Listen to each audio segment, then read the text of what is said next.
Assalamualaikum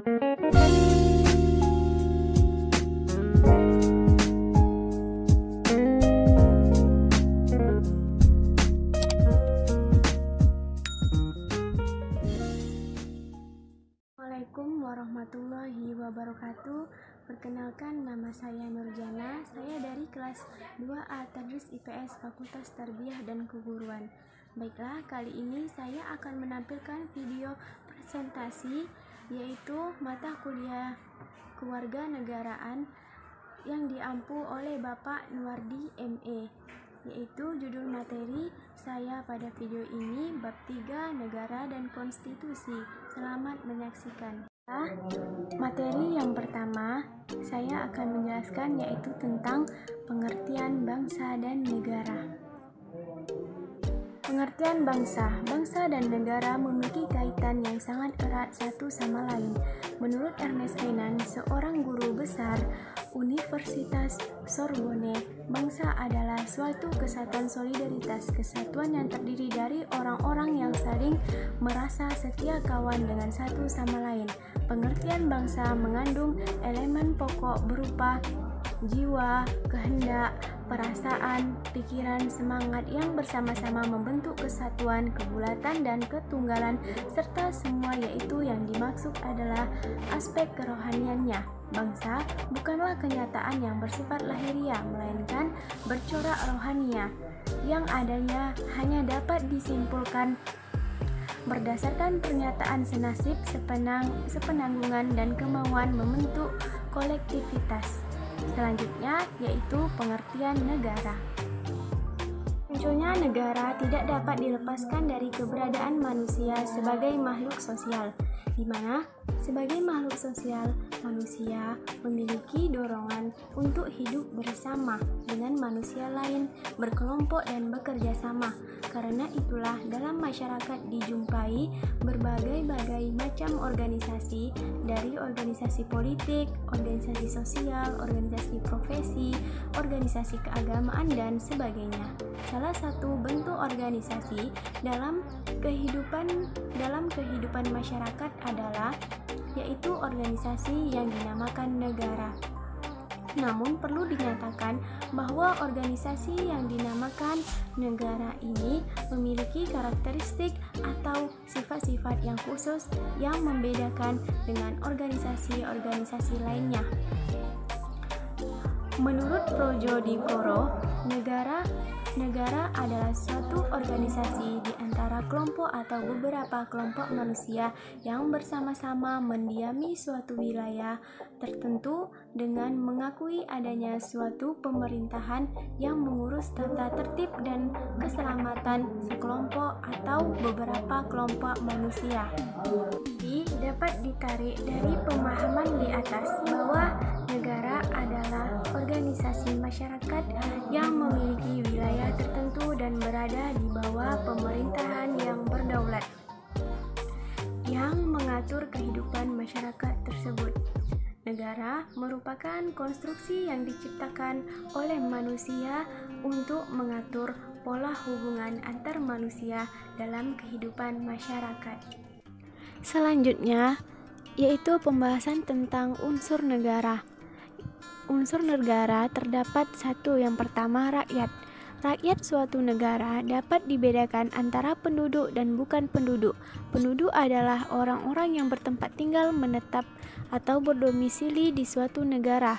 Kalau seseorang dikatakan bertempat tinggal menetap di suatu negara, berarti sulit untuk dikatakan sampai kapan tempat tinggal itu.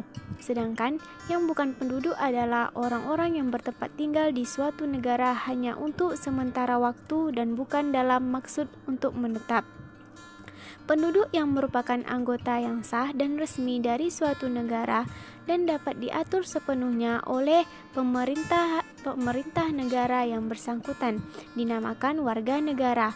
Sedangkan di luar itu semua dinamakan orang asing atau warga negara asing. Warga negara yang lebih erat hubungannya dengan bangsa di negara itu disebut warga negara asli, yang dibedakan pengertiannya dengan warga negara keturunan. Status kewarganegaraan suatu negara akan berimplikasi sebagai berikut menurut Samekto dan Kridalaksana 2008 ayat 59. Yang pertama, hak atas perlindungan diplomatik di luar negeri merupakan hak kewarganegaraan. Yang kedua, kewarganegaraan menuntut kesetiaan dan salah satu bentuk kesetiaan tersebut adalah kewajiban melaksanakan wajib militer. Yang ketiga, suatu negara berhak untuk menolak mengekstradisi warga negaranya kepada negara lain. Yang keempat, berdasarkan praktek secara garis besar kewarganegaraan seseorang dapat diperoleh melalui berdasarkan kewarganegaraan orang tua, berdasarkan tempat kelahiran, berdasarkan asas ius sanguinis dan ius soli, melalui naturalisasi, yaitu melalui perkawinan, misalnya seorang istri yang mengambil kewarganegaraan suami atau dengan permohonan yang diajukan kepada negara. Kemudian unsur negara yang selanjutnya yaitu wilayah dengan batas-batas tertentu. Wilayah suatu negara pada umumnya meliputi wilayah darat, wilayah laut, dan wilayah udara. Walaupun ada negara tertentu yang karena letaknya di tengah benua sehingga tidak memiliki wilayah laut seperti Afghanistan, Mongolia, Australia, Hungaria, Zambia, Bolivia, dan sebagainya. Batas wilayah negara Indonesia ditetapkan dalam perjanjian dengan negara lain yang berbatasan. Batas wilayah negara Indonesia ditentukan dalam beberapa perjanjian internasional yang dulu diadakan oleh pemerintah Belanda dengan beberapa negara lain. Berkenaan dengan wilayah perairan, ada 3 batas wilayah laut Indonesia. Yang pertama, batas laut teritorial. Laut teritorial adalah laut yang merupakan bagian wilayah suatu negara dan berada di bawah kedaulatan negara yang bersangkutan. Batas laut teritorial tersebut semula diumumkan melalui Deklarasi Juanda 13 Desember 1957. Sesuai pengumuman tersebut, batas laut teritorial Indonesia adalah 12 mil yang dihitung dari garis dasar, yaitu garis yang menghubungkan titik-titik terluar dari pulau-pulau terluar Indonesia, di mana jarak dari satu titik ke titik lain yang dihubungkan tidak boleh lebih dari 200 mil. Yang kedua, batas landas kontinen. Landas kontinen adalah dasar lautan baik dari segi geologi maupun segi morfologi, merupakan kelanjutan dari kontinen atau benuanya. Pada tahun 1969, pemerintahan Indonesia mengeluarkan pengumuman tentang landas kontinen Indonesia sampai ke dalam laut 200 meter. Yang ketiga, batas zona eksklusif. Pada tanggal 21 Maret 1980, pemerintahan Indonesia mengumumkan zona ekonomi eksklusif. Pengumuman pemerintahan ini kemudian disahkan dengan Undang-Undang Nomor 5 Tahun 1983.